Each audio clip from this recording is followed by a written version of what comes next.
Mass of the strip PQRS through the center of the rectangle ABCD parallel to the edge equals to m by 4 AV.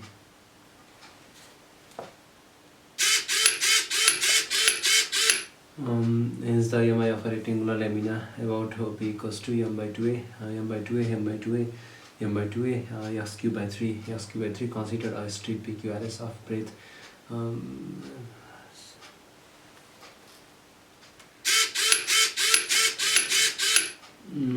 Let ABCD be a rectangular.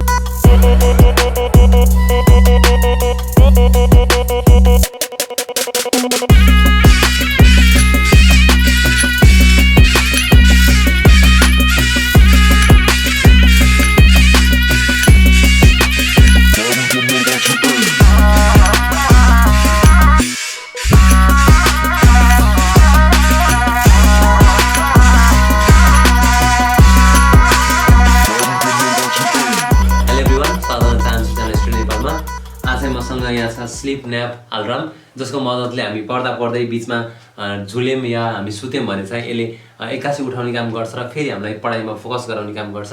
So यस्तो खाले sensor मैले आज बनाएको छु र यो बनाउने कसरी भन्ने बारेमा यो भिडियोमा टोटल मैले बताएको छु। त्यसकारणले गर्दा यो भिडियो चाहिँ सुरुदेखि अन्तिमसम्म हेर्नु होला। सबैभन्दा सुरुमा मसँग अर्डिनो छ, यसमा चाहिँ मैले कोड भर्नेछु जुन मेरो डिभाइसको लागि काम लाग्नेछ। यो कोड चाहिँ यो अर्डिनो एपमा छ, जुन कोड चाहिँ मैले डिस्क्रिप्सनमा हालिदिनेछु, त्यहाँ गएर क्लिक गरेर त्यो लिङ्क कपी पेस्ट गर्नु होला। सो यदि मैले यो कोड यहाँ अपलोड अप्सनमा गएर अपलोड गरेँ भने यो चाहिँ मेरो अर्डिनोमा जानेछ। यो अपलोड हुँदैछ, अपलोड भइसकेको छ।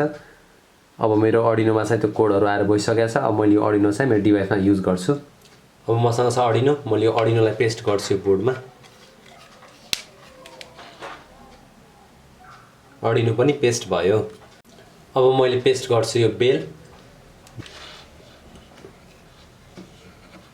यो पनि मैले यहाँ पेस्ट गरिदिएँ। अब म पेस्ट गर्छु सर्वो मोटर ठ्याक्कै नजिकै, ताकि बेल बजाउन सजिलो होस्।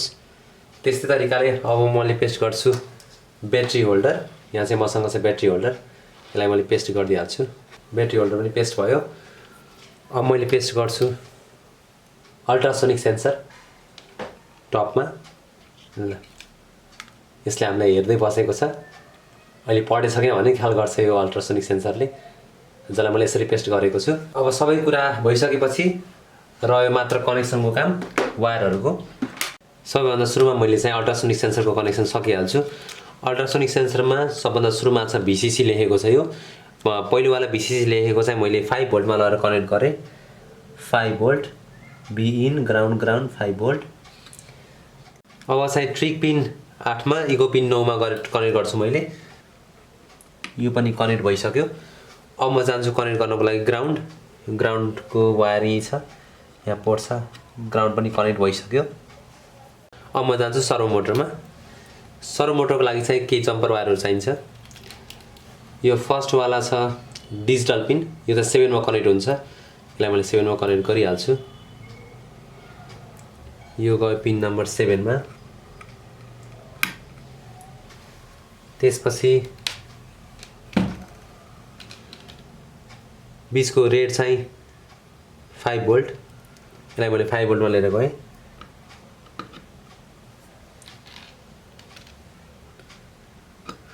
भोल्ट। त्यसपछि लास्टको चाहिँ ग्राउन्ड, यसलाई मैले ग्राउन्डमा लिएर गएँ।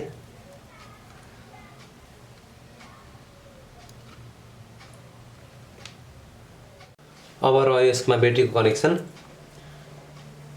मैले यसमा 3.7 भोल्टको 3टा ब्याट्री युज गर्न जाँदैछु। ब्याट्रीको कनेक्सन नै सकेको छ। अब म जान्छु यसमा पावर दिनको लागि। यो रेड वायर चाहिँ जान्छ पोजिटिभमा, जुन चाहिँ भी इनमा जान्छ यो। त्यसपछि अर्को छ ब्ल्याक वायर, यो चाहिँ जान्छ ग्राउन्डमा।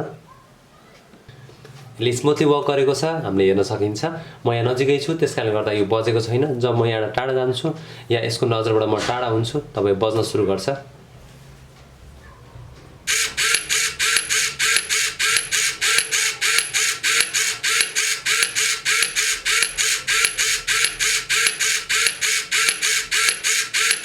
तपाईँलाई भिडियो कस्तो लाग्यो? यदि भिडियो राम्रो लागेमा यो भिडियोलाई चाहिँ लाइक गर्न नभुल्नु होला र केही प्रतिक्रिया छ भने कमेन्ट बक्समा गएर कमेन्ट पनि गर्न नभुल्नु होला। फेरि यस्तै साइन्स सम्बन्धी र पढाइ सम्बन्धी भिडियो चाहिएको छ भने यो च्यानललाई पक्कै पनि सब्स्क्राइब गर्नु होला। फेरि यस्तै भिडियो लिएर आउने नै छु। त्यतिबेलासम्मको लागि हस्त धन्यवाद, नमस्कार।